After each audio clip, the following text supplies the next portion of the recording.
Alright, Mabsat, ito. Pakinggan natin si podcaster Melvin, hindi natibag sa drama at banat ni Alan at Pia. Tuloy ang investigasyon sa 10 billion Southeast Asian. Ito actually, Mabsat, nakita ko to. Napuntahan ko rin to, Mabsat. Nakita ko yung 50 million kuldron. Parang di naman 50 million. Diyos ko Lord Rudy. Sige, pakinggan natin. Si podcaster, pasok sa Para sa pusong kumakayod, para sa pusong breadwinner, Alagang Del Monte Heart Smart.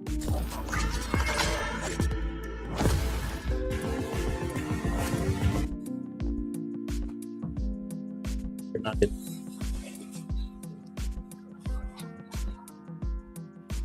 Buenos dias, buenas tardes. Buenos dias, damas y caballeros. Hindi natibag ang kaibigan kong si NBI Director Melvin Matibag dito sa mga drama at atake ng Cayetano siblings na si former Senate President Alan Peter Cayetano at si Pia Cayetano. Sabi ni Melvin Matibag, ina-acknowledge niya yung mga banat, aware siya, pero tuloy ang investigasyon. Agoy. In fact, nag-form na siya ng task force, nag-form na siya ng team para imbestigahan ito at sabi niya malakas ang kaso. Malakas ang kaso dito. Yun lang, may sasabi dito na cabinet member ni President Bongbong Marcos. Yun talagang problema kay President Bongbong Marcos, minsan hindi talaga alam paano kilatisin ang tao. Mark Bon Jovi, na kaalyado ni Duterte. Ito ngayon ang problema. Isasama ba yung tao na yun? Later, i-discuss natin yan. I-discuss natin yan. Sa another twist rin yan dito sa issue na ito. Pero dito muna tayo kay Melvin. So, sabi ni Melvin, noted. Yung mga banat sa kanya. On the outset, tayo dito, neutral lang man tayo. Kaibigan ko si Melvin. Kaibigan ko rin dati ng senator, si President Bongbong Marcos. Although hindi ko siya naging kliyente, never. Virgin ang Dean and King's Communication, yung PR firm ko, virgin siya sa mga kaso ng mga Marcoses. I never, ever, no matter how much the price, no matter kahit sinasabihan na ako, name your price. Andyan ang cheque, kung ilagay mo dyan 100 million ang fee namin sa'yo for your PR services. Pero parati ko sinasabi, sorry, lumaki ako during the martial law years. Dito sa barangay namin, nakita ko yung pang-abuso ng mga Marines, ng Army, ng Air Force. Dito sa isla namin, binobomba ang mga Muslim civilian ng Tora-Tora pa noon. Dito sa isla na Tanaw, sa 4th floor ng ADN building or Armandin Nokum building. Tanaw sa 4th floor, yung isla na binobomba ni President Ferdinand Marcos ang mga sibilyan na Muslim. Mga kaibigan, kaklase ko na namatay during martial law. Kaya sabi ko, I never handled any Marcos in any election, in any issue. And yet, neutral tayo. Siyang presidente ngayon. In fact, si President Duterte pa naging kliyente ko. Si Sara Duterte naging kliyente ko. Nung na-zero namin yung Liberal Party sa hukpong pagbabago. Pero tayo, in view of that, circumstance ni Bad at ng PR firm ko, Dean and King's Communication, neutral tayo, love for country lang tayo, loyalty natin sa bansa at kung sinong tama. So based on that experience, masasabi ko, okay, may tama si Cayetano. It looks like a persecution. It looks like a resback. It is a resback. Kasi kung gusto sana talaga ng gobyerno na resbackan si Cayetano or imbestigahan ang Southeast Asian Games, 10 billion anomaly ng Southeast Asian Games, dapat ginawa ito ng Marcos administration nung pagpasok pa lang sila nung 2022. O kaya ginawa ito ni Melvin Matibag nung kagat nung naging director siya ng National Bureau of Investigation. Dati naman siya DDS Dati naman siya chairman ng PDP Laban. Bakit ngayon lang ginagawa niya? Kaya may point rin si Cayetano. Binabalikan siya dahil sa pro-Duterte stance niya. In fact, inamin na siya na pro-Duterte siya. Pero be that as it may, sabihin natin binabalikan siya for political reasons because of his actions, bias na actions sa impeachment. And also dahil sa mga kriminal na ginawa niya nung siya ay presidente ng Senado. Pero hindi pa rin natin pwede kalimutan na lang ito. Hindi rin pwede ay baliwala na lang natin yung katiwalian nangyari sa Southeast Asian Games. Nagaling pa naman sa insertions. Sa congressional insertions na ginawa mismo ni Cayetano nung siya ay Senate President. Di ba sabi ni Cayetano, anti-graft siya? So, investigate all graft, including your graft. Kaya huwag ka magreklamo nangyari ito. Dapat magpasalamat ka pa kay Melvin Matibag. Ginagawa ito. What if later on walang makitang ebidensya, walang makitang prueba sila Melvin Matibag? Makiklear pa yung pangalan mo. Kaya nga naging Kawatano ang pangalan mo eh. Hanggang kamatayan mo, yan ang maalala ng tao sa'yo, Kawatano. Dahil sa 50 million kawa.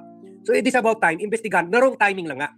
Kasi sa kalagitnaan ng investigasyon ng trial at kung saan si Melvin Matibag ang isasalang sa Monday, sa Lunes. Na wrong timing lang nga. Very suspicious ang timing. Pero okay lang, sige lang. Sabihin natin, rest back ito kay Alan. Sabihin natin wrong timing. Pero it has to be done now. Kailan pa? Kailan pa kung hindi ngayon? There are many unanswered questions dito sa ASEAN Games anomaly. Scam. It should be answered now. Kumaga, bakit? May 10 billion budget, kikiam lang pinapakain sa mga atleta natin. Sira-sira yung mga kama. May nagbigay sa akin yung PR dyan, yung peke pa. Nike na jacket, peke pa. Kumaga, pati yun, pinakitaan nila yung mga jacket, peke pala. Nike, pero peke. So, ang daming in-overprice dyan. Hindi binayaran yung mga contractor, yung taga-supply ng mga van. Lahat. Kaya dapat, kahit sabihin natin, aminin na natin, hindi naman tayo bobo eh. At neutral naman tayo. Aminin natin, rest back ito kay Alan dahil sa very wrong timing. Pero okay lang, it has to be done now. Kailan pa natin gagawin ito kung na by miracle na kuha na si Sara, na nakatuntong na sa Malacanang? We will never get our money back, or we will never get justice for the Southeast Asian Games anomaly. It has to be done now. Di bali na. Aminin na natin, rest back. Rest back, okay lang. But it has to be done now. Kaya tama itong si Melvin. Kahit binabalikan niya si Alan, kahit tinatakot niya si Alan, so what? Ganyan naman, takutan rin naman eh. Si Alan naman, tinatakot naman niya. Kulang na lang saksakin niya, patayin niya. Ang mga prosecution lawyers. At nung presidente siya ng Senado, nagpaputok ng baril, yung si Aplaska, lahat sa order niya. So what? Ganyan naman talaga, takutan, persecution, attacks, political attacks. So what else is new? Bakit umiiyak ka? Harapin mo na lang itong kaso. At si Matibag, buti na lang, hindi natibag. Sa mga patutsada nyo at saka sa pagdadrama nyo. Kulang na lang umiyak kayong dalawa ni Pia. So ito na ang update kay Matibag. Tuloy ang investigasyon. At isasama pa nila ibang ahensya ng gobyerno tulad ng Commission on Audit na may finding. I'm sure may adverse finding, may negative finding ang COA dito. Kung saan si Alan ang chairperson ng government agency to handle the Southeast Asian Games. So dapat singilin natin siya dito, and tama itong ginagawa ni Matibag.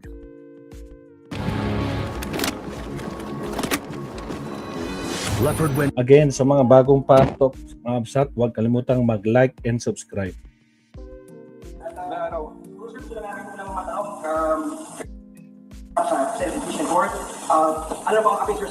Sa Lunes yan, I'll be appearing on Monday. Actually, I just like to correct the impression that ako'y humihingi na ma-postpone. Katunayan, ang aking sulat, I'm respectfully requesting na kung maaari mapaaga yung aking pagtistigo. Kasi nakaschedule ako on the third week. 30 weeks yan, on the third week ako. I-request ko sana itong week na to, sana today hanggang tomorrow, ay makapagtistigo ako because meron akong invitation sa Bangkok. Yung sa Scam Summit ito. Gano'ng importante ito. This is one of the occasion kung saan yung ating pag-stay out of the gray list dun sa money laundering, may point system kasama sana to. And the best part dito, kaya ako personal na gusto pumunta, yung opportunity na magkaroon kami ng side meeting ni Director Tash Patel na ina-arrange nung mga counterparts namin from the FBI sa US Embassy. Because of our success dun sa mga most wanted nila, ibalik na natin sa kanila. He wrote me a letter of congratulations and gratitude. And sayang sana, pero dalawang event yan, and my priority is to attend the impeachment hearing. This is why I will attend on Monday. Narinig ko na pag-witness ako on Monday.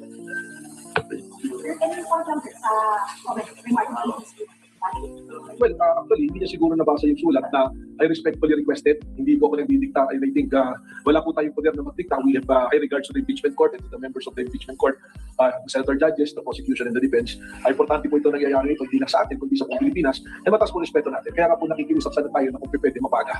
Medyo mali na nga yung spin, yung mga nagsasalita na hindi na ako handa, walang napang-script and all na sinasabi. Anytime po, wala naman po tayong bagong sasabihin. Kung anong ating sasabihin, kung ano po yung nandun na sa mga dokumento at ebidensya. So after yung maharap ni Ido Calillo, maharap ni RDO po, ang dami pong agad na attacks against any message lang? Well, I think yung pag-atake sa kanila kasama na yan because alam naman natin yung impeachment is political in nature. Yung mga hindi kaya-aya sa kanila, palagi nila naaalagay sa alanganin yung kanilang kakampi na binibili sa politika ay matake. Pero alam po ninyo dito sa NBI, kung saan dinadala ng ebidensya, ng facts, ng batas at ng proseso, doon po natin dadalhin yan. Ang lahat naman po yan ay may record po.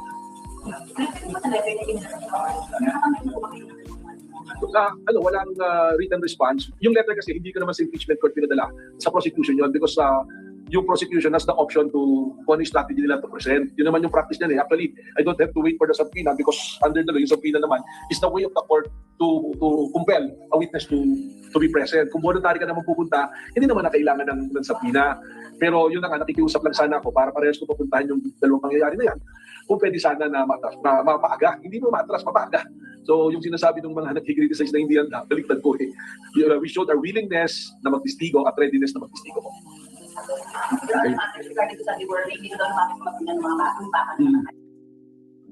Well, sigurado po yun dahil lahat naman po namin pumupunta sa atin na we will investigate. Wala pong maliit o malaking kaso. Lahat po ng kaso na darating dito sa NBI ay iimbestigahan po natin nang naayon po sa proseso at sa batas. Dapat Kasama po sa iimbestigahan po natin yan and we have a findings already. We will inform first the family of course and if it's allowable already, we will inform the public to the video po. Doon sa investigation na gagawin natin. Well, bagong pasa ng abogado ito na may kliyente siya, tapos yung kliyente may reklamo sa kanya na pinapayos na kaso. Hindi niya natulungan, dinaliktad pa, nag-extort pa siya ng pera dito sa kanyang kliyente. At nagpatulong sa NBI kaya nagkaroon tayo ng entrapment. Anong yung pinakamahalagang ebidensya dito na Well, yung entrapment mismo, yung pagtanggap, yung testimony ng kliyente. No? So, lahat yan, Dinidiscuss pa nila ibang issue pero hintayin natin, babalik sila ulit sa Southeast Asian Game issue. Ibibigay na is 300,000 doon na lumapit sa NBI at doon tayo nagkasa ng entrapment. Nasabi kasi may bantayong, kaya natalo, may bantayong kliyente yung kalaban at meron pang hitman na gustong bawian yung pamilya. Nagreklamo. Well, this is something that we can look into mutuo proprio or upon the complaint ng pamilya or pwede rin ang NBI magreklamo. So, posible yung ganong sitwasyon na sa kwento ni Pamangkin. Well, napakahirap kasi ang relationship ng lawyer at ng kliyente dapat based on trust yan, hindi wala yan. So, dapat ang mga abogado, mas mataas yung standard na tinitingnan sa ating paggawa ng ating trabaho. Kumbaga, nilibis nakakampi sila pa yung ano. So, tama yun. Kumbaga, akala mo natutulungan ka, yung pala, binibiktima ka na. Agoy.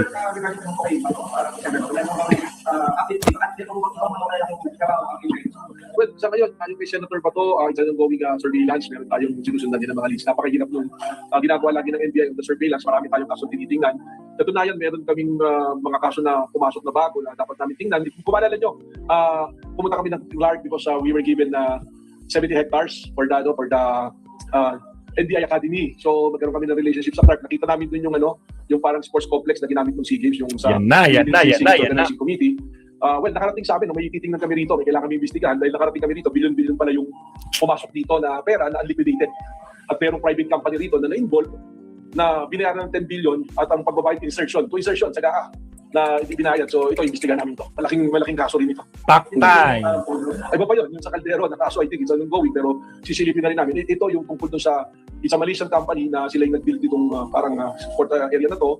Walang bidding, tapos nabayaran ng mabilisan na 10 billion yung halaga, congressional insertion. So sisilipin namin to. Well, nagtatago siya. Pero paniwala namin na dito pa siya sa Pilipinas. Director, balik na po sa warning. Kailan po possible masimulan ng... Okay, so yun ha. Sa iba ring interview, sinabi niya na meron na siya na form. Ha? Meron na siya na form na task force ha? Na to investigate ha? Itong Southeast Asian Games anomaly. Ha? At sinabi niya, this has nothing to do. This has nothing to do with politics. Ha? Kumbaga, kwan lang ito, walang personalan. Ha? Trabaho lang. Ha? O ito palang interview. Maghira muna tayo sa Philippine Inquirer. Again guys, sa mga bagong pasok, huwag kalimutang mag-like and subscribe. Ito, ha? Salamat, Mark Bon Jovi. So, kuha na talaga, ha? The end is near, ha? Dennis The end is near na talaga dito kay Alan Peter Cayetano, ha? Dito Paano yan, Sir Bad? Kung mapatunayan yan, Diyos ko, edi pakukulong si Khan. Ala, pabawas sila ng pabawas. Diyos ko po. matetest kung gaano ba siya kagaling, na nalusutan na niya ito. Nalusutan na niya ito sa time ni Duterte. Tingnan natin kung lulusutan pa niya ito ulit, ha? Wala. Bakit wala? Okay. So, yan na dali. Nagloloko yung kuha natin. Yung wifi. Ay, nawala na pala yung Okay. Sige, basta yun na sinabi niya sa panayam, sa separate interview na meron na siya nag-form ng task force at may mga iba-iba ang ahensya ang maging involved dito. Kasama na yung Commission on Audit, di ba? Sabi ko sa inyo, marami talaga makita diyan sa finding ng Commission on Audit kasi hindi naman na nagawa na nailabas yung finding noon ng Commission on Audit dahil nga syempre involved rin ang Duterte family dito, baka pati si President Duterte mismo kumita dito, baka pati sila Sara kumita rin dito, sila Pulong. So Aray ko po. for sure may finding yan na hindi lang isinapubliko at hindi inimplement. Baka nga para kagaya kay Sara Duterte, baka nga pinabalik pa ng pera itong sila Alan Peter Cayetano or yung mga organizer ng Southeast Asian Games. So we should know that, we deserve to know that dahil pera natin ito. Sana makakukulong yung mga involved dito. Kasama na yung mga cabinet members mataas na cabinet member ni President Bongbong Marcos mismo. And we will discuss about that. Yun lang, kung isama yung cabinet member na yun, kasi involved yun. Later, we will discuss about that. So yun lang muna. Hindi natitinag itong hindi natibag itong si Melvin Matibag at tuloy-tuloy ang investigasyon. Kahit syempre, babalikan rin siya ni Alan sa Lunes, or Tuesday, parang narinig ko last Tuesday, sa appearance niya sa trial. But I'm sure kaya naman niyang depensahan ni Matibag. Hindi naman siya lawyer rin naman siya at hindi naman siya akusado dito. Siya lang i-testify lang niya na truthful yung video at truthful yung investigasyon na ginawa nila Kalilong at nila Lotok. Yun lang man ite-testify niya. So maganda yan fireworks yan sa Tuesday. So yun lang. Hanggang dito lang muna tayo sa initial analysis natin and commentary sa issue na ito. And we'll be giving you more updates during the day. Thank you very much everyone for watching. Thank you very much. Salamat, Sir Bad. Nako po, tuloy ang investigasyon dito sa 10 billion Southeast Asian Games na talagang questionable. Actually, napuntahan ko talaga yan sa totoo lang. No? Pag pupunta ako na Mount Pinatubo dito sa may Kapas Tarlac, sa side trip kami dyan noon. Lagi dami namin picture dyan sa may yung cauldron na yan, yung parang torch na sinabi na, yan na yung 50 million. Yan na yun. Marami nagtatanong talaga. Yan na yun. Ay, Diyos ko po, Rudy. Mabibwisit ka kung nalaman mo, 50 million pala yun. No? Baka wala pa kang 1 billion yun. Diyos ko. O siya, countdown tayo. Next topic tayo sa. Here we go. Here.